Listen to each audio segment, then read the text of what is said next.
Pernah nggak sih kamu merasa kalau sekarang penampilan jadi punya pengaruh yang lebih besar dibanding dulu? Sebelum upload foto, bikin konten, atau bahkan sekadar keluar rumah, kita sering memikirkan bagaimana diri kita akan terlihat di mata orang lain.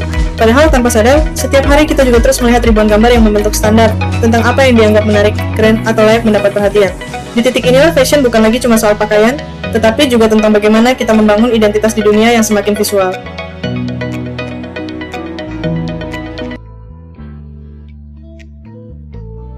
Hari ini banyak orang mengenal kita lewat visual terlebih dahulu, bahkan sebelum sempat berbicara secara langsung.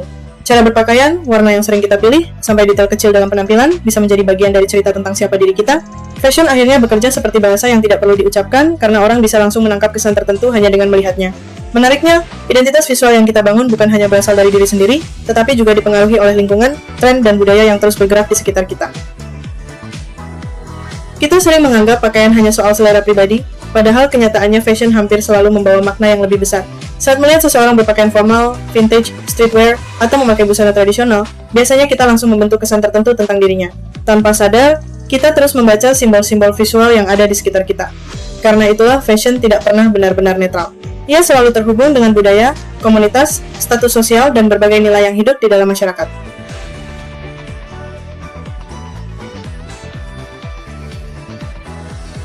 Menariknya, standar kecantikan yang sering kita anggap normal sebenarnya terus berubah dari zaman ke zaman. Apa yang dianggap ideal hari ini bisa jadi sangat berbeda beberapa dekade lalu. Namun karena standar tertentu terus muncul di iklan, media sosial, film, dan industri fashion, lama-kelamaan banyak orang menganggapnya sebagai kebenaran yang tidak perlu dipertanyakan. Akibatnya, kita sering membandingkan diri dengan ukuran yang sebenarnya dibentuk oleh lingkungan sekitar. Dari sinilah muncul pertanyaan penting, kalau standar cantik selalu berubah, siapa sebenarnya yang menentukan arti cantik itu sendiri? Kalau melihat perjalanan sejarah fashion dan kecantikan, ada satu hal yang terus berulang. Tubuh perempuan hampir selalu menjadi pusat perhatian sekaligus penilaian. Dulu tekanannya mungkin datang dari korset dan aturan berpakaian yang ketat, sementara sekarang hadir lewat filter, budaya diet, dan standar visual yang terus muncul di media sosial. Bentuknya memang berubah, tetapi pesannya seringkali sama, yaitu perempuan dianggap perlu menyesuaikan diri dengan standar tertentu agar diterima. Disinilah fashion menjadi ruang yang cukup rumit, karena bisa menjadi alat ekspresi sekaligus sumber tekanan dalam waktu yang bersamaan. Pernah nggak sih merasa ada cara berpakaian yang dianggap normal untuk laki-laki atau perempuan? Padahal banyak hal yang kita anggap wajar hari ini sebenarnya lahir dari kebiasaan sosial yang sudah diajarkan sejak lama. Sejak kecil kita belajar tentang warna, gaya, dan penampilan yang dianggap cocok untuk identitas tertentu. Karena terus diulang, semua itu terasa alami. Padahal identitas juga dibentuk oleh lingkungan, budaya, dan pengalaman hidup yang kita temui setiap hari.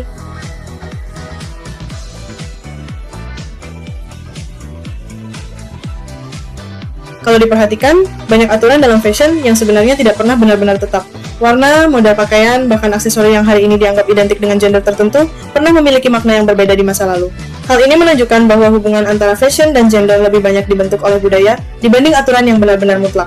Karena itu, cara kita memahami identitas gender melalui pakaian sebenarnya terus berubah mengikuti perkembangan masyarakat dan zamannya.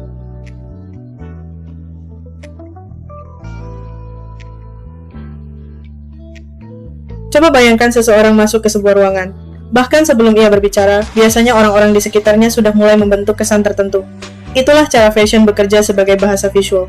Warna pakaian, potongan busana, aksesori, sampai cara seseorang memadukan outfit bisa menyampaikan banyak hal tanpa perlu dijelaskan.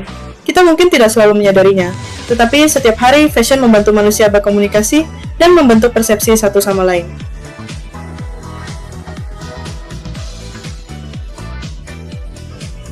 Saat membahas fashion, kita sering fokus pada tren terbaru dan apa yang sedang viral. Padahal, banyak pakaian menyimpan cerita yang jauh lebih panjang dari sekadar gaya.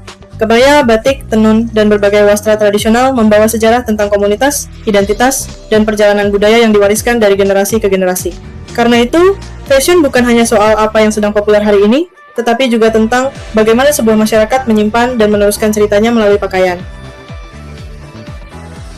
Dulu, penampilan kita mungkin hanya dilihat oleh orang-orang di sekitar.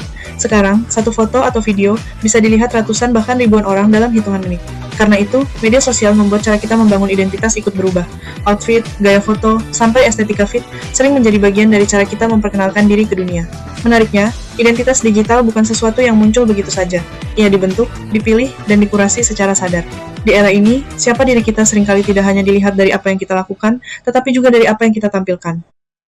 Hampir semua orang pernah memilih foto terbaik sebelum mengunggahnya. Kita mengatur angle, pencahayaan, warna, bahkan caption agar sesuai dengan kesan yang ingin ditampilkan.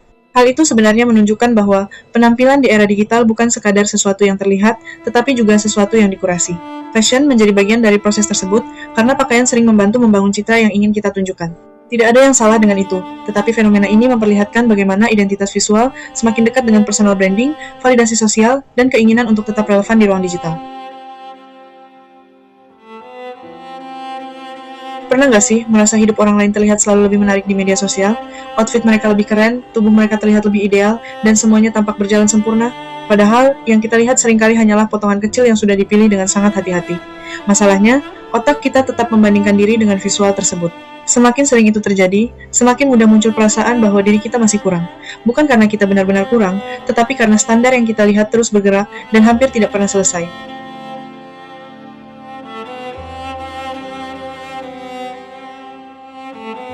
Ketika satu tipe wajah, tubuh, atau gaya fashion terus muncul di beranda, lama-kelamaan kita mulai menganggapnya sebagai standar yang wajar.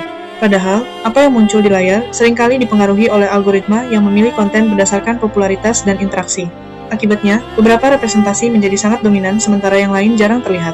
Disinilah algoritma punya pengaruh besar dalam membentuk cara kita memandang kecantikan, tren, dan bahkan diri kita sendiri tanpa benar-benar kita sadari.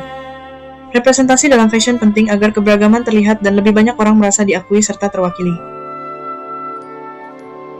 Menariknya, fashion tidak selalu memperkuat standar yang sudah ada. Banyak desainer justru menggunakan fashion untuk mempertanyakan standar tersebut. Mereka menghadirkan tubuh yang lebih beragam, siluet yang tidak biasa, dan ide-ide baru tentang identitas. Dari sini fashion berubah menjadi ruang diskusi, bukan sekadar ruang estetika. Ia mengajak kita melihat bahwa definisi cantik, ideal, atau normal sebenarnya tidak pernah sesederhana yang sering kita bayangkan.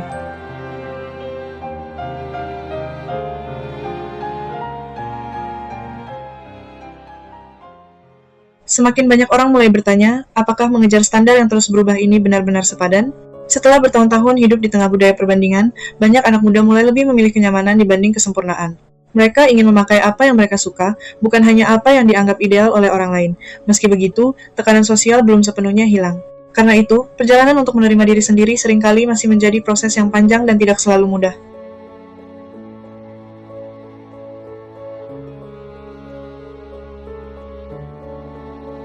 Dalam beberapa tahun terakhir, kita mulai melihat perubahan yang cukup besar di dunia fashion. Brand dan kampanye mulai menampilkan lebih banyak keberagaman yang sebelumnya jarang mendapat ruang. Perubahan ini penting karena membantu lebih banyak orang merasa terwakili.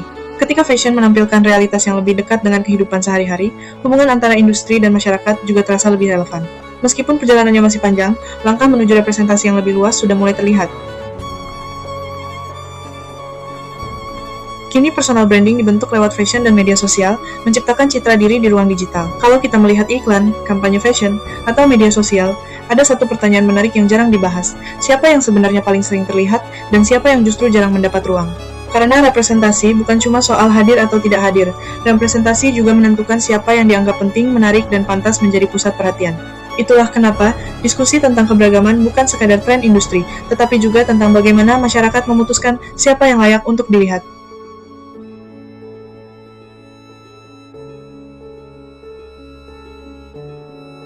Menariknya, standar kecantikan yang sering kita anggap mutlak ternyata selalu berubah dari waktu ke waktu. Bentuk tubuh ideal, warna kulit, gaya berpakaian, bahkan cara berpose pernah mengalami perubahan berkali-kali sepanjang sejarah. Artinya, apa yang dianggap cantik hari ini belum tentu dianggap sama di masa depan. Dari sini kita bisa melihat bahwa standar kecantikan sebenarnya bukan sesuatu yang tetap, melainkan hasil kesepakatan budaya yang terus bergerak. Dan kalau standar selalu berubah, mungkin kita tidak perlu menghabiskan hidup untuk terus mengejarnya. Setelah melihat bagaimana fashion, media sosial, representasi, dan budaya visual saling terhubung, mungkin pertanyaan yang perlu kita ajukan bukan lagi siapa yang paling cantik, tetapi siapa yang berhak menentukan arti cantik itu sendiri. Karena semakin kita melihat keberagaman manusia, semakin jelas bahwa satu standar tidak akan pernah cukup untuk mewakili semua orang. Dan mungkin disitulah masa depan fashion berada, bukan pada pencarian standar yang lebih sempurna, tetapi pada ruang yang memberi lebih banyak orang kesempatan untuk terlihat, didengar, dan diterima apa adanya.